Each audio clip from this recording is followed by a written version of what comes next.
Hello mga besh! Finally dumating na itong aking in-order from Lazada. At alam nyo ba, nakakatuwa dito, in-order ko ngayon, kinabukasan dumating na. At ano nga ba itong ating ina-unbox? At ano itong aking in-order? Ayan, worth it siyang i-share kasi alam kong magugustuhan nyo. Ito ay isang mini projector or portable projector. At alam nyo ba ang nakakatuwa dito, Besh? Kasi Android siya. So, para siyang smart TV. Hindi nyo na kailangan ng TV. Di ba ang mahal ng smart TV ngayon, Besh? O kami, wala kaming budget for TV, kaya ito na lang ang binili namin.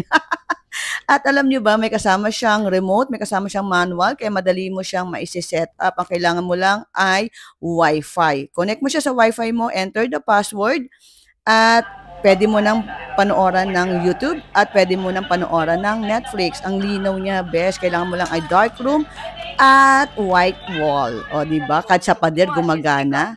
Ayan ang Netflix, best. Siyempre, ang walang kamatayang Korean novela. At saan namin nabili? Dito. I-click mo ang comment section. Nandiyan dyan ang link o dito sa caption. Bili-bili na, best. Pasok sa budget mo to. Yun lang.